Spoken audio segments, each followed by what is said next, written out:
ഒരു വർഷത്തിലധികമായി തുടരുന്ന ഇസ്രയേൽ ഹമാസ് യുദ്ധത്തിന് ഒരു താൽക്കാലികമായിട്ടെങ്കിലും ഒരു അവസാനം ഉണ്ടാകുമെന്നുള്ള റിപ്പോർട്ടുകളാണ് കഴിഞ്ഞ ദിവസം പുറത്തു വന്നിട്ടുള്ളത്.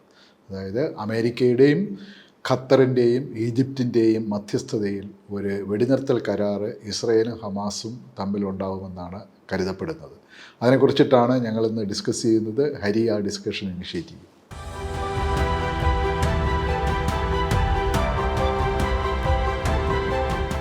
ശുഭകരമെന്ന് വിശ്വസിക്കാവുന്ന ഒരു വാർത്തയാണ് ഇപ്പോൾ വന്നിരിക്കുന്നത്. ഇപ്പോൾ ഇസ്രായേലും ഹമാസും തമ്മിലുള്ള യുദ്ധം ഗാസയെ ചുറ്റിപ്പറ്റിയുള്ള അത് ഒരു അവസാനത്തിലേക്ക് സീസ് ഫയർ എന്നുള്ളൊരു ഡീലിലേക്ക് എത്തിയിരിക്കുകയാണ്. അപ്പോൾ 3 സ്റ്റേജിലായിട്ടാണ് ഇത് ഇംപ്ലിമെൻറ്റ് ചെയ്യുക എന്നുള്ളതാണ് നമുക്ക് കിട്ടുന്ന വിവരം. ഫസ്റ്റ് സ്റ്റേജിൽ ഒരു 6 ആഴ്ചത്തോളം നീണ്ടു നിൽക്കുന്ന ഫുൾ ആൻഡ് കംപ്ലീറ്റ് സീസ് ഫയർ, പിന്നെ ഈ യുദ്ധം അവസാനിപ്പിക്കുക സെക്കൻഡ് സ്റ്റേജിൽ, 3ാമത്തെ സ്റ്റേജിൽ റീകൺസ്ട്രക്ഷൻ ഓഫ് അല്ലെങ്കിൽ റീബിൽഡ് ഓഫ് ഗാസ, ഈ രീതിയിലാണ് വന്നിട്ടുള്ളത്. ഇപ്പോൾ പലസ്തീനിയൻസൊക്കെ ഇതിനെ നല്ല രീതിയിൽ വരവേൽക്കുന്നതും അവർ ആഘോഷിക്കുന്നതും സന്തോഷിക്കുന്നതായിട്ടുള്ള ദൃശ്യങ്ങൾ നമുക്ക് ഓൾറെഡി അവൈലബിൾ ആയി തുടങ്ങിയിട്ടുണ്ട്. പക്ഷെ അതേസമയം തന്നെ ഈ ഒരു സീസ് ഫയർ എന്നുള്ളതിലേക്ക് വന്നതിന് ശേഷവും ഇസ്രായേൽ ഗാസയിലുള്ള അറ്റാക്ക് തുടരുന്നുണ്ട് എന്നുള്ള തരത്തിലുള്ള റിപ്പോർട്ടുകളും പ്രത്യേകിച്ച് അൽ ജസീറയൊക്കെ റിപ്പോർട്ട് ചെയ്യുന്നുണ്ട്. അപ്പോൾ ഇങ്ങനൊരു സാഹചര്യത്തിലേക്ക്, ഇത്തരത്തിലൊരു ഡീലിലേക്ക് ഇവരെല്ലാവരും എത്തിച്ചേരാനുണ്ടായ കാര്യങ്ങളെപ്പറ്റി സാർ എങ്ങനെയാണ് കാണുന്നത്? ഒന്ന്, ഈ വെടിനിർത്തൽ എന്ന് പറയുന്നത് രണ്ടു കൂട്ടർക്കും, ഇസ്രയേലിനും ഹമാസിനും ഏതാണ്ട് ഒരുപോലെ ആവശ്യം ആയ ഒരു സ്ഥിതിവിശേഷം ഉണ്ടായിട്ടുണ്ട്. കാരണം ഇസ്രയേലിനെ സംബന്ധിച്ചിടത്തോളം ഇസ്രയേൽ ലോകത്തിൻ്റെ മുന്നിൽ ഒരു വളരെ അഗ്രസീവായിട്ടുള്ള, അതല്ലെങ്കിൽ ഒരു തരത്തിലും നീതീകരിക്കാനാവാത്ത ഒരു സൈനിക നടപടി നടത്തുന്ന ഒരു രാജ്യമാണ് എന്നുള്ളൊരു നിലയിൽ ഉള്ളൊരു മുദ്ര അതിൻ്റെ മുകളിൽ വീണിട്ടുണ്ട്. അത് ഇസ്രയേൽ നടത്തുന്നത് ഒരു വംശഹത്യയാണ് എന്ന് പറയുന്ന നിലയിലുള്ള ഒരു സാധനം വന്നിട്ടുണ്ട്. ഹമാസിനെ സംബന്ധിച്ചിടത്തോളം ആണെന്നുണ്ടെങ്കിൽ അവരുടെ സൈനികമായിട്ടും അല്ലെങ്കിൽ ബാക്കിയുള്ള എല്ലാ തരത്തിലുള്ള അവരുടെ ശേഷിയും ഏതാണ്ട് വലിയ നിലയിൽ ഇല്ലാതായിട്ടുണ്ട്. അവരുടെ ഏതാണ്ട് ലീഡർഷിപ്പിൻ്റെ നല്ലൊരു ഭാഗം തന്നെ ഓൾറെഡി ഇല്ലാതായി കഴിഞ്ഞിട്ടുണ്ട്. അങ്ങനെയാണ്. പിന്നെ ഇതിനെല്ലാം ഉപരി ഇസ്രയേലും അല്ലെങ്കിൽ ഇവരുടെ സൈനിക ഇതെന്നുള്ളത് പാലസ്തീനിയൻ ജനതയാണ്.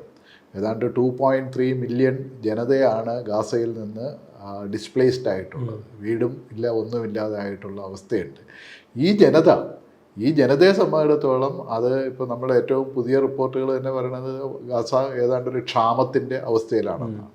അപ്പോൾ ആ നിലയിൽ തന്നെ ജനങ്ങളുടെ ഭാഗത്തു നിന്നുള്ള വലിയൊരു പ്രഷറും ഉണ്ട്. കാരണം ഈ ഒരു നിലയിൽ ഇത് കൊണ്ടുപോകാൻ പറ്റത്തില്ല എന്നുള്ള നിലയിൽ.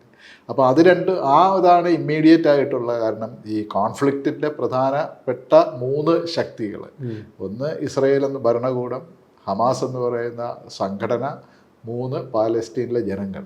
ഇവർ 3 പേരും ഒരു കമ്പൽഷൻ്റെ മൊമെൻറ്റിലാണ് നിൽക്കുന്നത്. അതാണ് ഈ തരത്തിലുള്ളൊരു വെടിനിർത്തലിൻ്റെ ഒരു അടിയന്തര പ്രേരണ.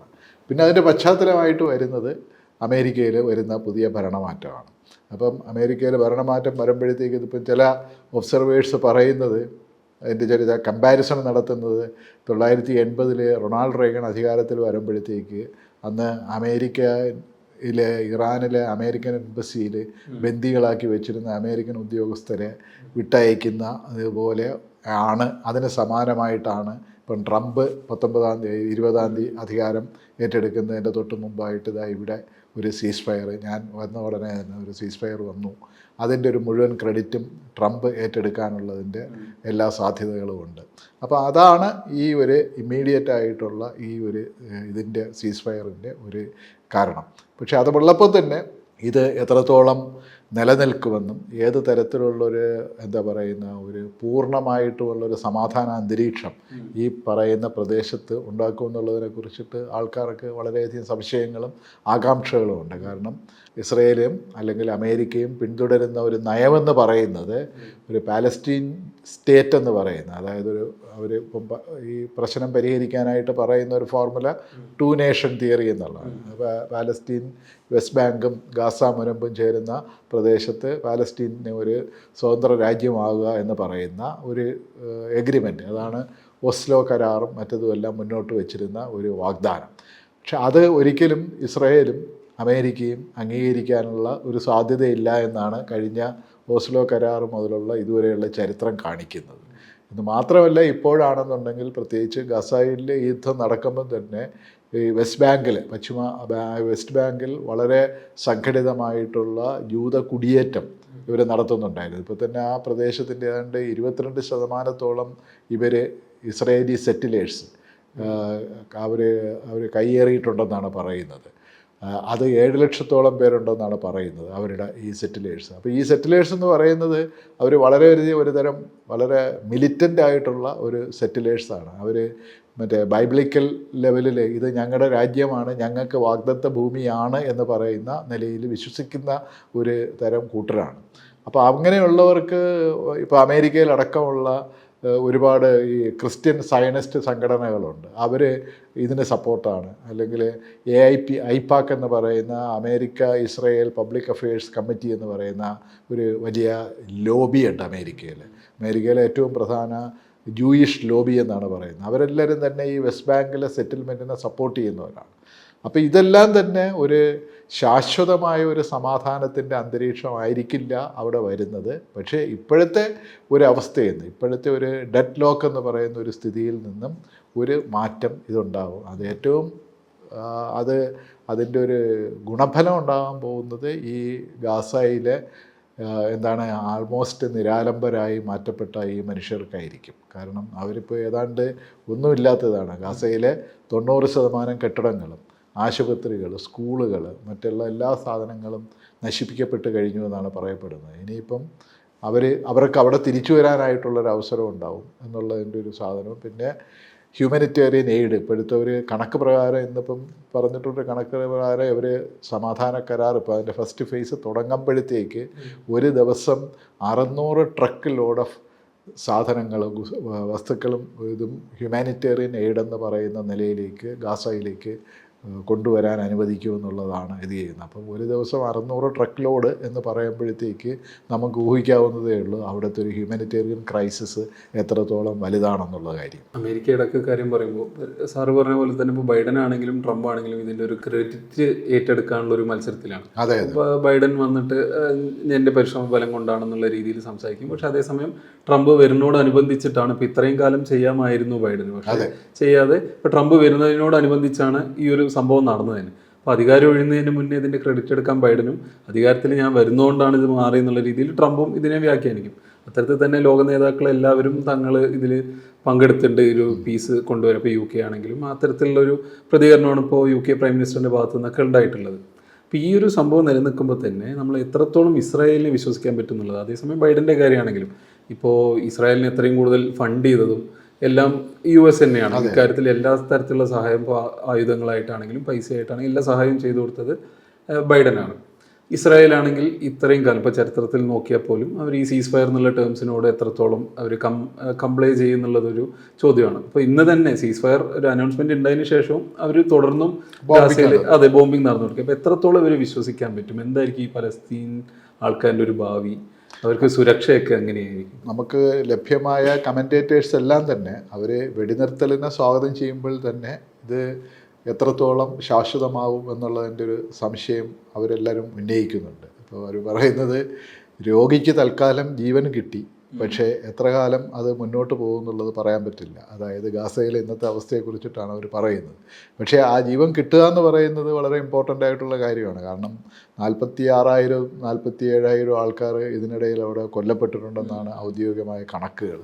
അതിൽ തന്നെ പകുതിയും സ്ത്രീകളും കുട്ടികളുമാണ്. അപ്പോൾ ഇത്തരത്തിലുള്ള ഒരു വലിയ ഒരു സാധനം ഇപ്പം ഇന്ന് ഫോർ ഇൻസ്റ്റൻസ് നമ്മുടെ ഇതുവരെ ഉണ്ടായിരുന്ന പാശ്ചാത്യ മാധ്യമങ്ങൾ പോലും ഇപ്പോൾ ഈ കാര്യം ഇതുവരെ പറയാതിരുന്നതെന്ന് പറയാൻ തുടങ്ങി. ഇന്നത്തെ അസോസിയേറ്റ് പ്രസിൻ്റെ റിപ്പോർട്ടിൽ പറയുന്നുണ്ട് 46,000 പേര് കൊല്ലപ്പെട്ടതിൽ ഭൂരിഭാഗവും സ്ത്രീകളും കുട്ടികളുമാണെന്നുള്ളത്. ഈ ഒരു വർഷം ഏതാണ്ട് 13 മാസമായി നടക്കുന്ന യുദ്ധത്തിൻ്റെ സമയത്ത് അത്തരം കാര്യങ്ങളെല്ലാം തന്നെ അവർ വളരെയധികം കൃത്യമായി മറച്ചു പിടിക്കുന്ന തരത്തിലുള്ള ഒരു സാധനമായിരുന്നു അവർ നടത്തിയിരുന്നത്. അതിലേക്ക് നമുക്ക് പിന്നെ വരാം. പക്ഷേ നമുക്ക് ഈ പറഞ്ഞ ഇപ്പം ഹരി ചോദിച്ച ചോദ്യം ഉണ്ടല്ലോ, ഇപ്പം ജോ ബൈഡനും മറ്റേ ഡൊണാൾഡ് ട്രംപും അതിൻ്റെ ക്രെഡിറ്റ് എടുക്കാനായിട്ട് അവർ ശ്രമിക്കുന്നുള്ളൂ. അതിൽ ഏറ്റവും ശരിക്കും പറയുകയാണെങ്കിൽ ഏറ്റവും ഡിസ്ക്രെഡിറ്റഡ് ആയിട്ടുള്ളൊരാൾ ജോ ബൈഡനാണ്. ജോ ബൈഡൻ ഈ കഴിഞ്ഞ 13 മാസമായിട്ട് ഒരു അർത്ഥത്തിലും അദ്ദേഹത്തിന് അമേരിക്കയുടെ ഒരു സ്വാധീനം ആ നിലയിൽ ഒരിക്കൽ പോലും ഇസ്രായേലിൻ്റെ മുകളിൽ ചെലുത്തിയിട്ടില്ല എന്നുള്ളതാണ് ഈ കഴിഞ്ഞ 13 മാസത്തെ ചരിത്രം നമ്മളോട് പറയുന്നത്.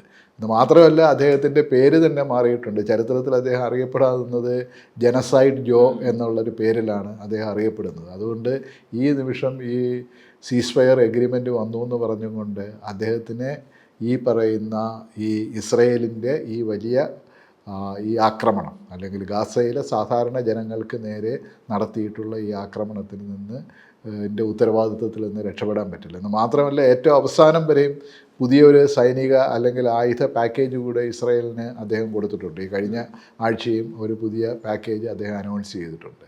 അപ്പോൾ അതുകൊണ്ട് ജോ ബൈഡൻ ഏതെങ്കിലും നിലയിൽ സമാധാനം കൊണ്ടുവന്നു എന്ന് പറയുന്നതിനേക്കാൾ കൂടുതൽ അതിൻ്റെ ഒരു ക്രെഡിറ്റ് ഒരു പക്ഷേ കിട്ടുക ട്രംപിന് തന്നെയായിരിക്കും. കാരണം ട്രംപ് യഥാർത്ഥത്തിൽ അതിന് ശ്രമിച്ചിട്ടുണ്ടോ ഇല്ലയോ എന്നുള്ള കാര്യം നമുക്ക് ഇപ്പോഴും വ്യക്തമല്ല. പക്ഷേ ട്രംപിൻ്റെ വാചകമടികളിലൂടെ ട്രംപ് എന്താ പറയുന്ന ഒരു ഇനിഷ്യേറ്റീവ് ട്രംപ് എടുത്തിട്ടുണ്ട് ആ നിലയ്ക്ക്.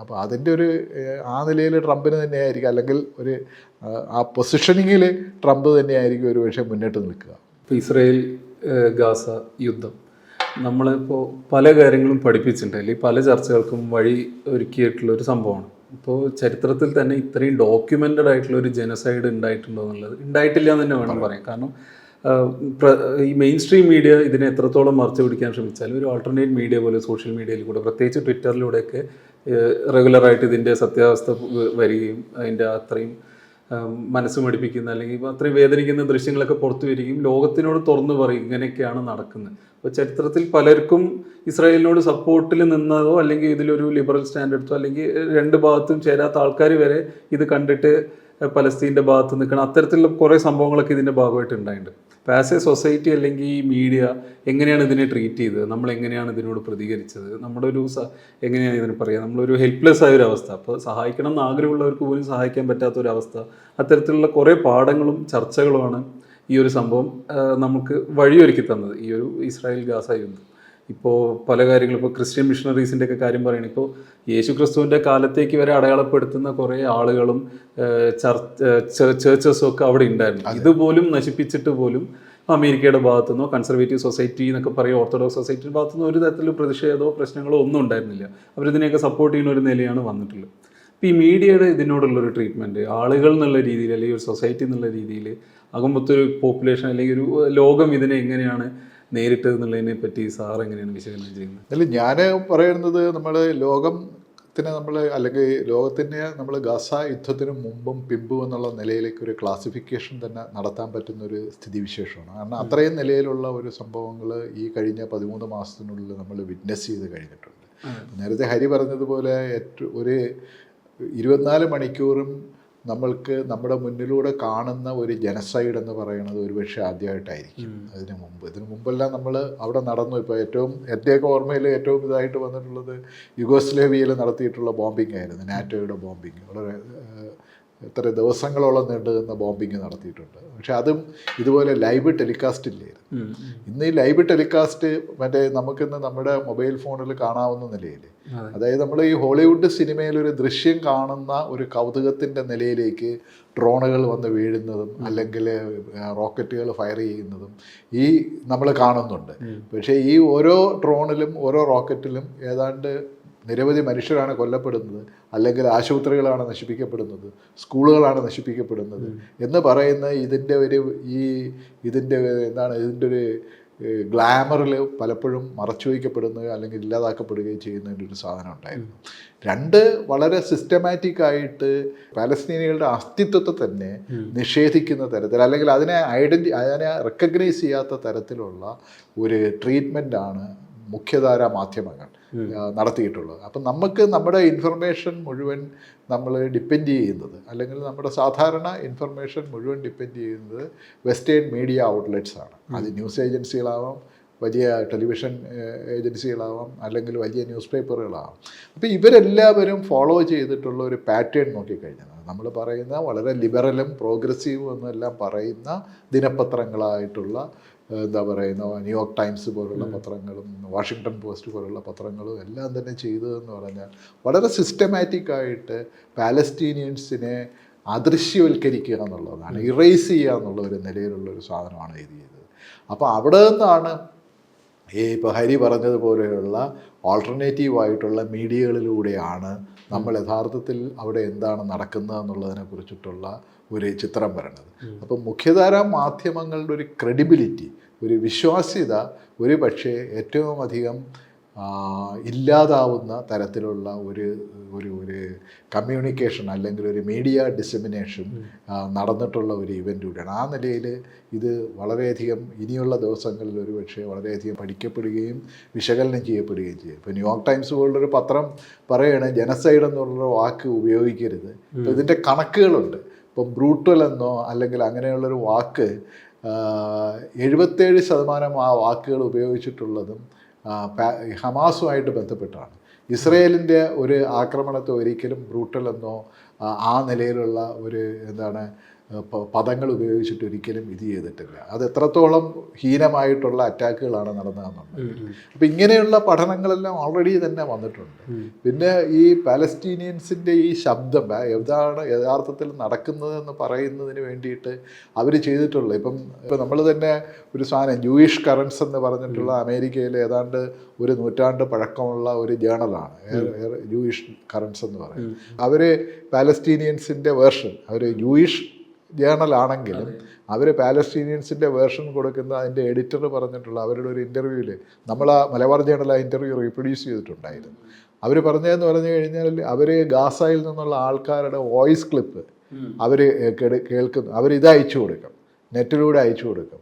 ആ വോയിസ് ക്ലിപ്പിൽ നിന്നാണ് അവർ പിന്നെ അതിനെ ടെക്സ്റ്റാക്കിയിട്ടും അല്ലെങ്കിൽ സൗണ്ടാക്കിയിട്ടും അല്ലെങ്കിൽ വിഷ്വലാക്കിയിട്ടും എല്ലാം തന്നെ ഉപയോഗിക്കുന്ന ഒരു രീതിയിൽ.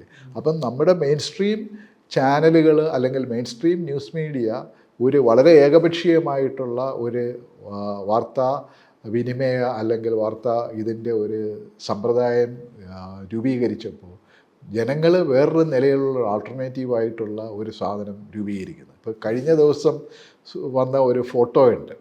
ഒരു പാലസ്റ്റീനിയൻ കുട്ടി, ഒരു 5-6 വയസ്സുള്ളൊരു കുട്ടി സ്കൂളിലേക്ക് പോകുന്ന ആ കുട്ടി ഒരു ഇസ്രായേലി സൈനികൻ തടഞ്ഞു നിർത്തുന്നതാണ്. അത് ആ കുട്ടിയുടെ സ്കൂൾ ബാഗ് എടുത്ത് അത് ഇവരെല്ലാവരും അതായത് ഒരു പ്രദേശത്തെ മുഴുവൻ സംഹരിക്കാൻ ശക്തിയുള്ള ആയുധധാരിയായിട്ടുള്ള ഒരു മനുഷ്യൻ ഒരു ചെറിയ കുഞ്ഞിനെ തടഞ്ഞു നിർത്തിയിട്ട് അയാളുടെ ആ കുഞ്ഞിൻ്റെ സ്കൂൾ ബാഗ് തുറന്ന് പരിശോധിക്കാനും ആ കുഞ്ഞ് കൈ ഉയർത്തി ഇങ്ങനെ നിൽക്കുന്ന ഒരു ചിത്രമുണ്ട്.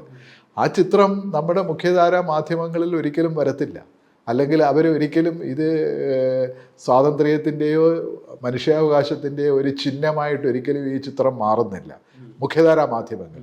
അത് വരുന്നത് ബദൽ മാധ്യമങ്ങളിലാണ്. ബദൽ മാധ്യമങ്ങളിലൂടെ ആ ചിത്രം വരുന്നതുകൊണ്ടാണ് ഇങ്ങനെ ഒരു സംഭവം ലോകത്ത് നടക്കുന്നു എന്ന് പറയുന്നത്. അല്ലെങ്കിൽ നമ്മുടെ കൺമുന്നിൽ 21-ാം നൂറ്റാണ്ടിൽ നമ്മുടെ കൺമുന്നിൽ നടക്കുന്നു എന്ന് പറയുന്ന ഒരു സാധനം വരുന്നത്. അപ്പോൾ ആ നിലയിൽ ഈ ബദൽ മാധ്യമങ്ങളുടെ ഒരു വലിയ സാധ്യത കൂടി മുന്നോട്ട് വയ്ക്കുന്ന ഒരു സാധനമാണ് ഈ ഗാസ യുദ്ധം. അതായത് സാറ് പറഞ്ഞതിനൊപ്പം തന്നെ പറയേണ്ട ഒരു 1-2 കാര്യങ്ങളെന്ന്. ഇപ്പോൾ UK പ്രൈം മിനിസ്റ്ററിൻ്റെ പ്രസ് റിലീസിൽ ഇസ്രായേലീസ് മാസക്കേർഡെന്നും അതേസമയം പലസ്തീനിയൻ ലോസ് ലൈഫ്സ് എന്നാണ് യൂസ് ചെയ്തിരിക്കുന്നത്. അതെ അതെ. അതായത് 2000-ൽ താഴെയാണ് ഇസ്രായേലുകാർ മരിച്ചത്. ഇപ്പോൾ 1200 സംതിങ് ഒക്കെയാണ് ആ ഒക്ടോബർ 7-നുണ്ടായ ആക്രമണത്തിൽ. പക്ഷെ അതിനുശേഷം ഉണ്ടായിരുന്ന ഇസ്രായേൽ യുദ്ധത്തിൽ 46,700-ലധികം പലസ്തീനിയൻസ് മരിച്ചു. അതിൽ സാറ് പറഞ്ഞ പോലെ തന്നെ മെജോറിറ്റി കുട്ടികളും സ്ത്രീകളുമായിരുന്നു. പക്ഷെ അവർ മരിക്കുമ്പോൾ ലോസ് ലൈഫ്സും ഇസ്രായേലുകാർ മരിക്കുമ്പോൾ മാസക്കർ എന്നുള്ള രീതിയിൽ അങ്ങനെയാണ് ഇപ്പോൾ UK പ്രൈം മിനിസ്റ്ററിൻ്റെ ഭാഗത്തു നിന്നാണ് ഇങ്ങനെ ഒരു പ്രസ് റിലീസിൽ ഉണ്ടായത്. അതേപോലെ കഴിഞ്ഞ കുറച്ച് മാസങ്ങളായിട്ട് ഇതിനെപ്പറ്റി ഗാസയിൽ എന്താ നടക്കുന്നതിനെ പറ്റിയുള്ള വിവരങ്ങൾ ഭയങ്കരമായിട്ട് കുറവായിരുന്നു. കംപ്ലീറ്റ്ലി ഇറേസ് ചെയ്തിരിക്കുകയായിരുന്നു. അതെ അതെ. അപ്പോൾ ആ ഒരു സാഹചര്യത്തിലാണ് ഇപ്പോൾ ഇങ്ങനൊരു വായന ഇപ്പോൾ ഇവരുടെയൊക്കെ പ്രതികരണം എങ്ങനെ വരുന്നത്, അതിനെപ്പറ്റി സാർ എന്താണ്? അല്ല, അതാണ് ഞാൻ പറയുന്നത്. സിസ്റ്റമാറ്റിക്കലി ഒരു സൈഡിലേക്ക് മാത്രം ഈ സംഭവങ്ങൾ മാറ്റുക. അപ്പം നമ്മുടെ എല്ലാവരും പറയുന്നതെന്ന് പറഞ്ഞാൽ ഒക്ടോബർ 7-ാം തീയതി 2023 ചരിത്രം തുടങ്ങിയതെന്നാണ്. അത് ഗാസ കഴിഞ്ഞ 20 വർഷമായിട്ട് ഇങ്ങനെ ഒരു അണ്ടർ സീജ് എന്ന് പറയുന്ന ഒരു ഭൂപ്രദേശമാണ്. അപ്പം പലരും പറഞ്ഞിരുന്നത് ഭൂമിയിലെ ഏറ്റവും വലിയ ഓപ്പൺ പ്രിസൺ എന്നാണ്. ഗാസയിലെ ജനങ്ങളുടെ ഓരോ മൂവ്മെൻറ്റും ഓരോ സ്ഥലത്തും ഇത് ചെയ്യുന്ന ഓരോ ഡെയിലി ഹ്യൂമിലിയേഷൻ്റെ ഒരു സാധനം നടത്തിയിരുന്ന സംഭവമാണ്. അവിടെ നിന്നിട്ടുള്ള ഒരു മനുഷ്യരുടെ ഒരു ഡെസ്പറേഷനാണ് ഈ പറയുന്ന ഒരു അറ്റാക്കിലേക്ക് വന്നത്. ഈ അറ്റാക്ക് ശരിയായിരുന്നു എന്നോ ആ അറ്റാക്കിനെ നീതീകരിക്കാനോ ഒന്നുമല്ല ഈ പറയുന്നത്. അത് ഹമാസ് ചെയ്തത് ശരിയാണെന്നോ ഒന്നുമല്ല ഈ പറയുന്നത്. ആ ഗാസയിലെ 20 അല്ലെങ്കിൽ 2.3 മില്യൺ 23 ലക്ഷം ജനങ്ങൾ ഓരോ ദിവസവും 20 വർഷമായിട്ട് അനുഭവിച്ചു കൊണ്ടിരുന്ന പീഡനങ്ങളുടെ ഒരു വലിയ ചരിത്രമുണ്ട്. ഈ ചരിത്രത്തെ മുഴുവനായിട്ട് മാറ്റി നിർത്തിയിട്ട് നിങ്ങൾ ഒക്ടോബർ 7, 2023 ചരിത്രം തുടങ്ങി എന്ന് പറയുന്ന നിലയിലുള്ള ഒരു ഭാഷ ഉണ്ടാക്കുകയാണ്. ഈ ഭാഷ നമുക്ക് എന്താണ് കൊളോണിയൽ അധിനിവേശം മുതലുള്ള കാലഘട്ടങ്ങളിൽ നമുക്ക് ഈ ഭാഷ കാണാൻ പറ്റും. അതിൻ്റെ തുടർച്ചയാണ്. അതാണ് ഈ പറയുന്ന സെറ്റിലർ കൊളോണിയലിസം എന്ന് പറയുന്നത്. സെറ്റിലർ കൊളോണിയലിസം എന്ന് പറയുന്നത് എന്താണ്? ഇവർ പറഞ്ഞിരുന്നുള്ള ജനങ്ങളില്ലാത്ത ഒരു ഭൂമിയില്ലാത്ത ജനങ്ങൾക്ക് എന്ന ഒരു ഇതായിരുന്നു ഇസ്രായേലിൽ ഇവിടെ വന്ന് സെറ്റിൽ ചെയ്യുമ്പോഴത്തേക്ക്. ഇവിടെ ജനങ്ങളില്ല എന്നാണ് പറഞ്ഞത്. ഇവിടെ വർഷങ്ങളായിട്ട് താമസിക്കുന്ന ജനങ്ങൾ ഇല്ല എന്ന് പറയുന്ന ഒരു നിലയിലുള്ള ഒരു ഭാഷ ഉണ്ടാക്കിയിട്ടാണ് ഇവർ ഇത് ചെയ്യുന്നത്. അതിൻ്റെ ഒരു തുടർച്ചയാണ് ഈ സെറ്റിലർ കൊളോണിയലിസം എന്നോ കൊളോണിയൽ അധിനിവേശമോ എന്നെല്ലാം പറയുന്നത്. അവിടുത്തെ തദ്ദേശീയരായ ജനങ്ങളെ അദൃശ്യരാക്കി, അവരെ ഇല്ലാതാക്കി, അങ്ങനെ ഒരാൾ എക്സിസ്റ്റ് ചെയ്യുന്നില്ല എന്ന് പറയുന്ന ഒരു സംഭവം. അല്ലെങ്കിൽ അവരുടെ മരണമല്ല. ഇപ്പം നമ്മുടെ ജൂഡിത്ത് ബട്ട്ലറിനെ പോലെയൊക്കെയുള്ള വലിയ സോഷ്യൽ സയൻറ്റിസ്റ്റുകൾ പറയുന്നുണ്ട് ആരുടെ മരണത്തിലാണ് നമ്മൾ ദുഃഖിക്കുക എന്നുള്ളത്, ആരുടെ മരണത്തിലാണ് നമ്മൾ കരയേണ്ടതെന്നുള്ളത്. ഇപ്പം വെസ്റ്റേൺ യൂറോപ്പിൽ ഒരു ടെററിസ്റ്റ് അറ്റാക്കിൽ ഒരാൾ മരിച്ചാൽ ലോകം മുഴുവൻ അത് വാർത്തയാണ്. ഗാസയിൽ 100 കുഞ്ഞുങ്ങൾ കൊല്ലപ്പെട്ടാൽ അത് എവിടെയെങ്കിലും ഈ പറഞ്ഞ പോലെ ലോസ്റ്റ് ഓഫ് ജീവഹാനി സംഭവിച്ചതാണ്. ടെററിസ്റ്റോ മെസാക്കറോ ഒന്നും അല്ല വരുന്നത്. ഇപ്പം നമ്മൾ തന്നെ അറിയപ്പോൾ ജർമ്മനിയിൽ ട്രക്ക് ഓടിച്ച് കയറിയതും അതെല്ലാം തന്നെ 1-ാം പേജ് വാർത്തയാണ്. ആ ദിവസം തന്നെയാണ് 32 കുട്ടികളോ അല്ലെങ്കിൽ ഗാസയിലെ ഒരു ആശുപത്രിയിലേക്ക് ഇവർ ബോംബിട്ടതിൻ്റെ ദിവസം വരുന്നത്. അത് നമുക്ക് വാർത്തയാവുന്നില്ല. അപ്പോൾ ഈ ഒരു തരത്തിലുള്ള ഇതിൻ്റെ ബയാസ്, ഒരു സിസ്റ്റമിക് ബയാസ് ഈ കാര്യത്തിൽ വളരെ കൃത്യമായി നിലനിൽക്കുന്നുണ്ട്. അത് ഈ മീഡിയയിൽ റിഫ്ലക്റ്റ് ചെയ്തു. പക്ഷേ റിഫ്ലക്റ്റ് ചെയ്തതിൻ്റെ ഒപ്പം ഇതിന് എതിരായിട്ടുള്ളൊരു കൗണ്ടറായിട്ടുള്ളൊരു മീഡിയ കൾച്ചറിന് സാധ്യതയുണ്ടെന്നുള്ളൊരു കാര്യം കൂടെ വന്നു. ആ നിലയിൽ അതൊരു പോസിറ്റീവായിട്ടുള്ളൊരു സാധനമാണ്. കാരണം മെയിൻ സ്ട്രീം മീഡിയ പറയുന്നതല്ല സത്യം, അല്ലാതെ ഒരു സത്യം അവിടെ ഉണ്ട് എന്ന് പറയാനായിട്ടുള്ള വേറെ ചില മാർഗങ്ങൾ ആ ജനങ്ങൾ തന്നെ കണ്ടെത്തി എന്നുള്ളതാണ് ഈ ഗാസ യുദ്ധം നമുക്ക് തരുന്ന വേറൊരു പാഠം.